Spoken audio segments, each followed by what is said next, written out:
नमस्ते, मैं प्रसन्नजीत और आज अमलन जी को लेके आए हैं। आज इंडाइजेशन का बात होगा। इंडाइजेशन मेनली खासकर क्या होता है, हम जो खाना खाते हैं और ठीक से डाइजेशन नहीं होता है, उसके लिए जो प्रॉब्लम होता है, ठीक है, ठीक से पकता नहीं, जो पेट में जाता है, उसके बाद गैस्ट्रिक का प्रॉब्लम होता है। किस लोगों का, किसी का गैस्ट्रिक भी होता है। तो इसके लिए ज़्यादा डिटेल में बात होगा। तो आज अमलन जी हैं बात करने के लिए। देखिए, एसिडिटी या इंडाइजेशन या खाना खाने से ठीक से हजम नहीं होना, या तो भूख नहीं लगना, या तो आपका मुंह से बदबू निकलना। हाँ। ठीक है, ब्रश करने का बाद भी सुबह लगता है, किसी का इतना बदबू है कि बात नहीं कर पाएंगे आप। हाँ, ये कॉमन प्रॉब्लम है। हाँ, फिर गैस फॉर्म करना, हमेशा गैस निकलना। हाँ। तो ये जो है ना, ये खास करके पानी का जहाँ पे प्रॉब्लम है वहाँ पे तो होता ही है। दूसरा है कि सी कोस्ट एरिया में ज़्यादा होता है। हाँ। क्यों होता है? क्योंकि उस जगह में पानी में ह्यूमिडिटी, मतलब एयर में ह्यूमिडिटी ज़्यादा होता है।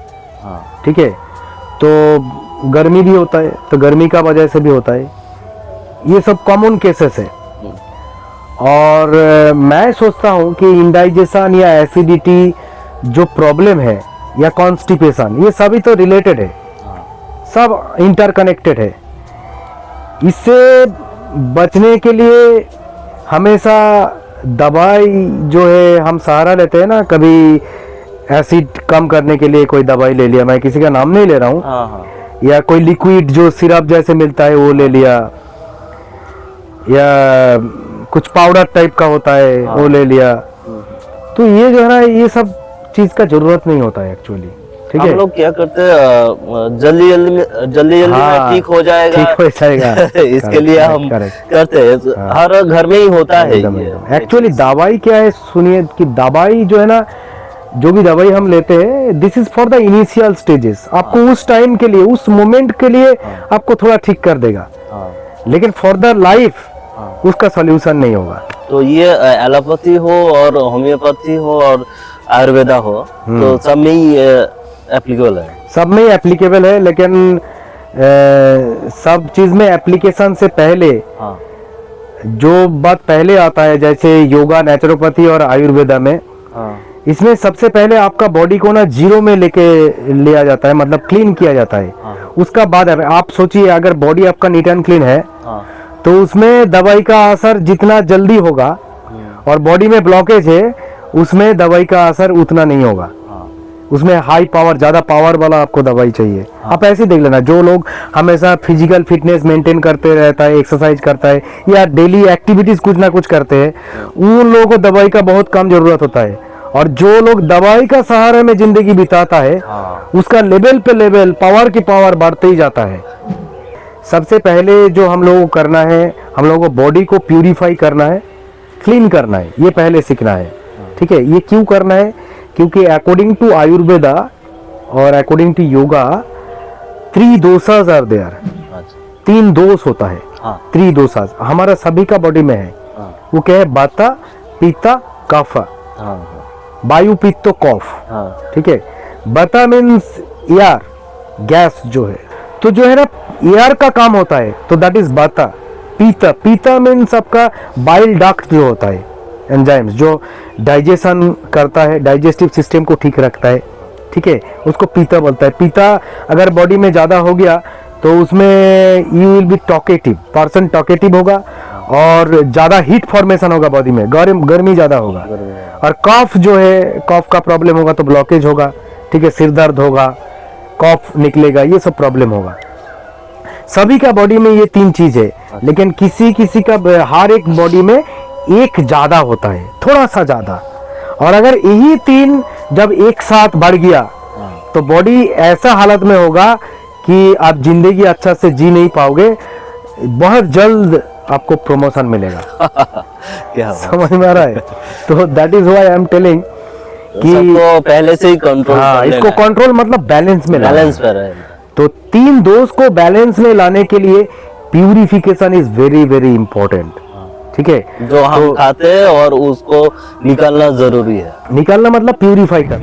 योगा स्कॉलर का मैं नाम ले सकता हूँ, पूरा ईस्टर्न इंडिया में उनका जैसा योगा थेरापी एप्लीकेशन किसी ने नहीं किया।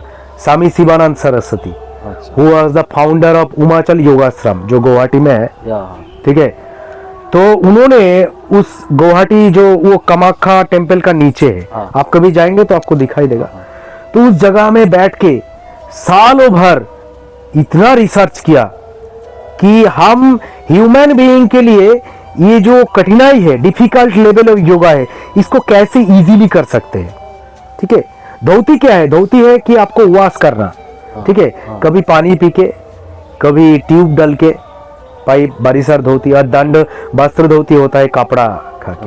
ये बहुत हार्ड है, सबके लिए नहीं होता है। नहीं, वो बहुत सीखना पड़ता है। हाँ, तो उसके लिए आपको जो है धोती उन्होंने अप्लाई किया था, दैट इज कॉल्ड सहज अग्निशत धोती, और उसका साथ अग्निशत धोती 1, अग्निशत धोती 2। ठीक है, सहज अग्निशत धोती क्या है? जैसे आपको खाली पेट में करना है, सुबह वॉशरूम गया, करके आ गया, फिर उसका बाद जब खाली है तो इसमें ये फिंगर को आपको फिक्स करना है, और फिर ऐसे धीरे धीरे आपको पूरा स्क्वीज करना है अंदर की ओर, पूरा अंदर तक। ठीक है, ऐसे 20 टाइम्स करना है। ठीक है, ये सबके लिए है, सबके लिए। छोटा बच्चा 6 महीने का बच्चा भी उसको गोद में बिठा के एक मॉम करवा सकता है। ठीक है, थोड़ा लाइटली करना है, ज्यादा प्रेशर नहीं देना है, क्योंकि उसका तो छोटा बच्चा है। ये है 20, और ये है लोअर एब्डोमेन में 20। क्यों? नाभि है, नाभि का ऊपर और नाभि का नीचे। नीचे ये 20 बार करना है। 20 कर लिया तो ये सहज अग्निशत है। एडवांस लेवल में अग्निशत धोती 1, अग्निशत धोती 2। 1 में जैसे है आपका सांस लेना है, भर के सांस लिया, सांस लेने का बाद इसको कॉन्ट्रैक्ट करना है, ऐसे ऐसे करके करना है। और आपका जो अग्निशत धोती 2 है वो है सांस छोड़ के, एक्सेल करके, टोटल सांस छोड़ के बाहर छोड़ दिया कुंभक में, ऐसे ऐसे करना है। तो ये है ना, ये आपका अग्निशत धोती है। इससे आपका बॉडी क्लीन स्टार्ट होगा। पता नहीं कि आपने कितना दिन से उल्टा सीधा लाइफस्टाइल लीड कर रहे हो, तो उसको तो सिस्टम में लाना पड़ेगा ना। गाड़ी पटरी में आएगा, फिर स्पीड होगा, फिर ब्रेकअप लगेगा, ऐसा होगा ना। तो इट्स रिक्वायर्ड टाइम। ठीक है, लेकिन योग में जो होता है टाइम लेता है, लेकिन होता जरूर प्योर एकदम आपका जो प्रॉब्लम है वो सॉल्व हो जाएगा पक्का। फिर बस्ती में आपका होता है लोअर एब्डोमिनल क्लीन। ठीक है, बस्ती में जैसे आप पानी पी के जो सुबह में करते हैं वो बस्ती है। अगर नहीं भी होता है तो हफ्ता में एक दिन आप प्रैक्टिस कीजिए, पानी में एकदम नींबू जो है निचोड़ के लेना। ठीक है, निचोड़ के मतलब 4-5 ठो नींबू ले लेना, थोड़ा गर्म पानी, उसमें सॉल्टेड वाटर। ठीक है, और उसको पी लेना, देखना आपका क्लीन होगा। अगर नहीं होगा तो दूसरा ऑप्शन है, वो है डूस, जो पीछे से अप्लाई किया जाता है, एनास की थ्रू एनास होता है। जैसे पैरालिसिस पेशेंट जो होता है, जो बिस्तर से उठ नहीं पाता है, तो उनका डायलिसिस पीछे से किया जाता है, क्लीन किया जाता है। बहुत ही पेनफुल है, बहुत ही पेनफुल है। तो ये सब टेक्निक जो है ना, ये योग से है। तो धोती, बस्ती, नौली है वो एब्डोमिनल मसल्स का काम होता है। नेति है आपका नेजल ट्रैक को क्लियर करता है। ठीक है, जल नेति, सूत्र नेति, त्राटक आपका और कपालभाति। तो हम अभी बात करेंगे आपका इंडाइजेशन का बारे में। तो मैंने जो दिखाया वो आप कर सकते हैं, पहला पॉइंट। सेकेंड पॉइंट, आपको उसका रिलेटेड जो आसन प्राणायाम वो करना है। प्रॉब्लम आपका यहाँ पे है, तो इस पार्ट में आपको कुछ कुछ पोस्चर करना है। जैसे हो गया शशांगासन, ठीक है, आगे बेंड करके वज्रासन करके। वो हो गया उष्ट्रासन, जो आपका कैमेल पोज होता है। ठीक है, फोटो में शायद एडिटिंग में आएगा, दिखा देना। तो कैमेल पोज हो गया। फिर आपका अर्धो कूर्मासन होता है, वज्रासन करके ऐसे। इसका उल्टा होगा आपका सुप्तो वज्रासन। ठीक है, एक फॉरवर्ड बेंडिंग, एक बैकवर्ड बेंडिंग। ठीक है, ऐसे करना है, क्योंकि बॉडी फ्लेक्सिबिलिटी तब रहेगा, बराबर रहेगा। ठीक है, फिर मैं बोल सकता हूँ कि if your body is up to that mark और लेवल में है, एडवांस लेवल में अगर बॉडी है, तो आप पदहस्तासन, पश्चिमोत्तासन, फॉरवर्ड बेंडिंग और चक्रासन कर सकते हो पीछे। ठीक है, बहुत तो इसमें अच्छा जो है ना, ये जो है इसका आपका मतलब एक्सपेंशन एक्सटेंशन तो हो रहा है। हाँ। ठीक है, कॉन्ट्रैक्शन एक्सपेंशन हो रहा है और उसका Muscle साथ से साथ muscle stretch मिडिल हो रहा में है। स्ट्रेंथ हो रहा है। मिडिल में जो अंदर में जो आपका सिस्टम है डाइजेशन का, स्मॉल इंटेस्टाइन, उसको तो आप मसाज नहीं कर सकते हो ना, तो अंदर से वो मसाज होता है, माइल्ड मसाज। अच्छा, ठीक है, तो ये सब पॉस्चर उसके लिए बहुत आसानी होगा। ठीक है, तो they can do, but remember हमेशा करने से पहले आप अपना मेडिकल रिपोर्ट जो है एक अच्छा योगा एक्सपर्ट को दिखाइए, जो रजिस्टर्ड हो, मिनिस्ट्री ऑफ आयुष का, गवर्नमेंट ऑफ इंडिया का, ऐसे रजिस्टर्ड जो योगा थेरापिस्ट है उनको आप दिखाइए पहले, फिर उसका बाद एप्लीकेशन। मैं बोल रहा हूँ ये सुन के आपको नहीं करना है, नहीं करना है। ठीक है, ये आपको आना पड़ेगा। ठीक है, रजिस्टर्ड आयुष मतलब योगा डॉक्टर या योगा टीचर का पास, expert के साथ। फिर उसका बाद मेडिकल रिपोर्ट चेक करके होगा। हाँ, तो आपका इंडाइजेशन हुआ है या एसिडिटी प्रॉब्लम है, कॉन्स्टिपेशन है, जो कुछ भी है, इसका जिम्मेदारी आप तो है ही, उसका साथ और भी बहुत सारे हैं। जब आप एक योगा थेरापिस्ट का साथ जुड़ जाओगे या दिखाओगे, तब धीरे धीरे आपका और क्या क्या प्रॉब्लम है वो खुद ही पकड़ लेगा। जैसे होता है छोटा प्रॉब्लम हो लेकिन उसका बड़ा इम्पैक्ट है। एकदम, इसीलिए आजकल का जमाने में ईसीजी आया है, एक्सरे होता है। ठीक है, आपका ब्लड रिपोर्ट लिया जाता है, ये सब है, आपको ये सब रिपोर्ट लाना है।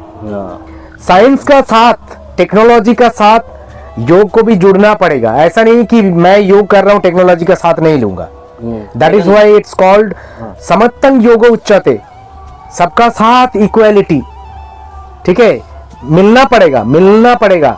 और बोलता है कि दूसरा है योगो कर्मो सुखो सलम, मतलब आपको काम करना है लेकिन स्किलफुली, प्रैक्टिस जो लॉजिक है, लॉजिकली करना है, टेक्निकली ठीक करना है। ठीक है, आपको अंदर से ठीक करना, अंदर से ठीक करना है। ऐसा नहीं है कि अंदर का बात जो है वो टेस्ट करके ही आपको मिलेगा कि क्या है क्या नहीं है। एकदम। तो खाना जो है वो एक्चुअली सात्विक डाइट में जाना है। सात्विक डाइट मतलब जो इजीली डाइजेस्टेबल होगा। ठीक है, आप कोई खाना खा रहे हो और उसमें एसिड फॉर्म कर रहा है, गैस्ट्रिक फॉर्म कर रहा है, तो इसका मतलब खाना आपसे ठीक से नहीं पच नहीं रहा है। तो इसलिए डाइजेस्टिव सिस्टम को ठीक करने के लिए खाना अच्छा खाना पड़ेगा। और सात्विक डाइट मतलब थोड़ा आपका वाटर बेस्ड वेजिटेबल्स होगा उसमें। चना का सब्जी, मटर का सब्जी, एक्चुअली वो तो प्रोटीन है, उसमें कार्बोहाइड्रेट थोड़ी है। तो इसलिए अच्छा, वो ड्राई होता है, सूखा। ड्राई है। फिर सोयाबीन का सब्जी वो भी सूखा है, आलू का सब्जी वो भी सूखा है। तो सब्जी मतलब वाटर बेस्ड होना चाहिए। वो भी अच्छा है, वो दाल भी अच्छा है, लेकिन वो अलग से, वो अलग है। और ये जो ग्रीन वेजिटेबल्स है ये इसका एकदम अलग है। देखिए, खाने में जब आप खाना खा रहे हो तो उसमें 3 चीज बहुत इंपॉर्टेंट होता है: macronutrient, micronutrient and non nutritive component. Macro में आपको ध्यान देना है कार्बोहाइड्रेट, प्रोटीन और फैट है कि नहीं। ठीक है, और माइक्रो में आपका मिनरल्स जो है, विटामिन जो है वो है कि नहीं। और नॉन न्यूट्रिटिव में आपका फाइबर जो है, रैफेज, कलर, फ्लेवर, ये है कि नहीं, ये बहुत इंपॉर्टेंट है। ठीक है, तो फाइबर अगर खाने में नहीं रहेगा, जैसे आजकल का जो खाना मैक्सिमम में फाइबर कम होता है, इसलिए तो कॉन्स्टिपेशन है। तो मैंने बोला वाटर बेस्ड वेजिटेबल्स जो बोला है, तो उसका मतलब उसका अंदर रैफेज ज्यादा है। रैफेज ज्यादा होगा तो आपका डाइजेस्टिव सिस्टम ऑटोमेटिकली क्लीन रहेगा। पानी कम भी पिएंगे तो वो सिस्टम को क्लीन रखने का कोशिश रहेगा। तो दैट इज वाई खाने में बहुत ध्यान देना है। और दूसरा बात है, जो प्रोसेस्ड फूड है, जिसको बोलता है गुरुपाक खाद्य, गुरुपाक फूड मतलब प्रोसेस्ड, जो ज्यादा प्रोसेस्ड होता है, जैसे फ्रिज में रखा हुआ खाना उसको आप गर्म करके खा रहे हो, वो जहर है। ठीक है, अकॉर्डिंग टू योगा 3 घंटे से ज्यादा जो खाना बना हुआ पड़ा हुआ है वो आपके लिए जहर है, पॉइजन है। उसका जो है इंग्रेडिएंट्स का जो वैल्यू है, न्यूट्रिएंट्स जो है वो कम होता है धीरे धीरे। ज्यादा फ्राई होगा, ज्यादा गर्म होगा, हीट में आपका विटामिन मिनरल सब खत्म हो जाता है। और सेम चीज है कि जो चीज पैकेट में मिलता है, एकदम तो वो प्रिजर्वेटिव है, वो भी प्लास्टिक का साथ मिलके ला रहा है। तो that is why these are harmful. तो ये सबसे थोड़ा दूर रहना है। सिंपली आप वे में चलोगे, सिंपल खाना खाएंगे तो आपका जिंदगी भी अच्छा रहेगा, आप ऑटोमेटिकली हेल्दी बनोगे। एक्सरसाइज, आसन, ये तो मतलब पार्ट है, लेकिन बात की बात है, लेकिन अगर अगर आपका खाना ही ठीक नहीं है, आप अच्छा बॉडी भी नहीं बना पाओगे। जितना भी एक्सरसाइज कर लो कुछ नहीं होगा। लाइफस्टाइल अगर नहीं बदलोगे, एक्सरसाइज करो, आसन करो, प्राणायाम करो, आप मतलब कोई काम में नहीं आएगा। तो that is why food is the first and foremost thing.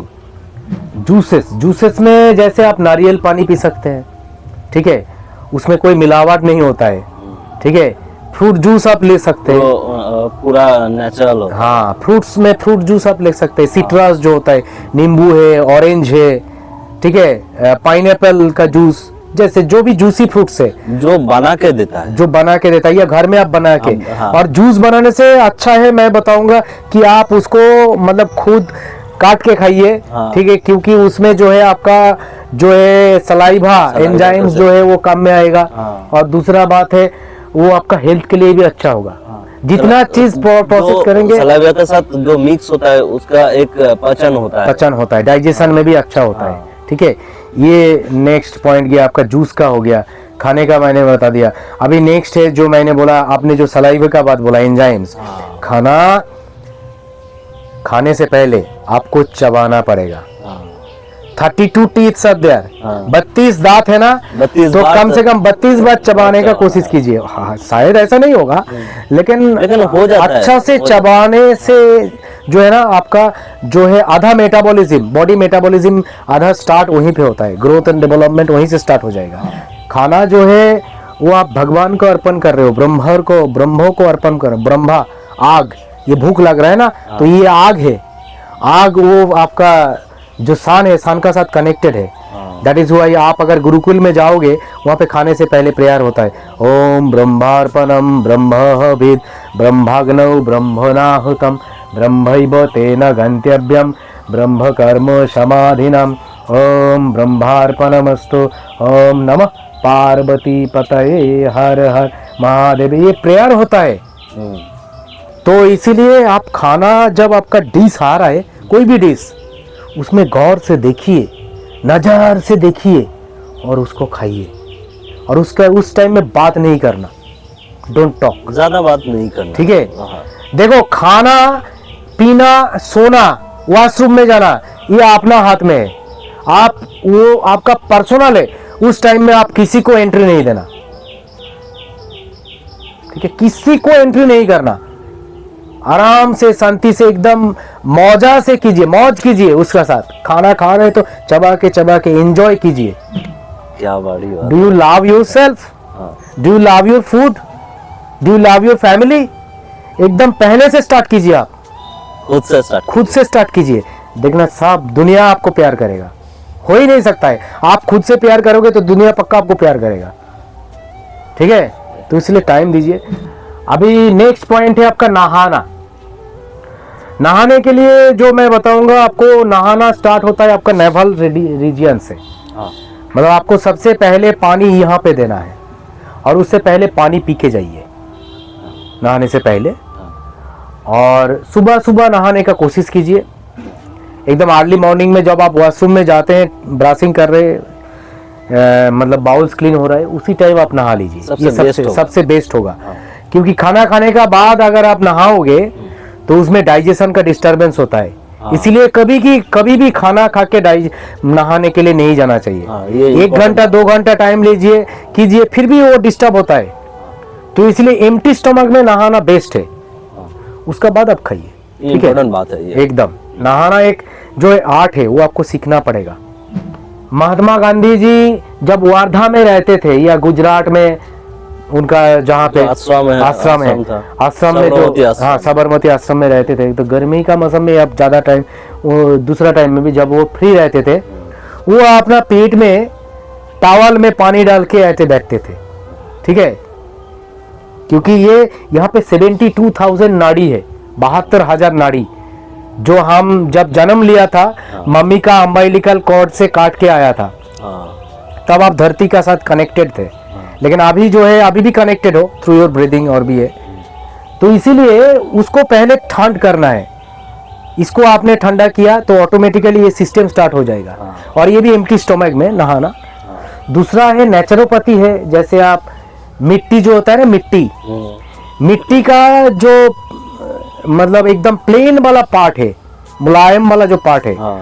उसको आप कॉटन का ऊपर, कॉटन जो कपड़ा है उसके ऊपर डाल के रखिए, वो भी आपका डाइजेस्टिव पावर को ठीक करेगा।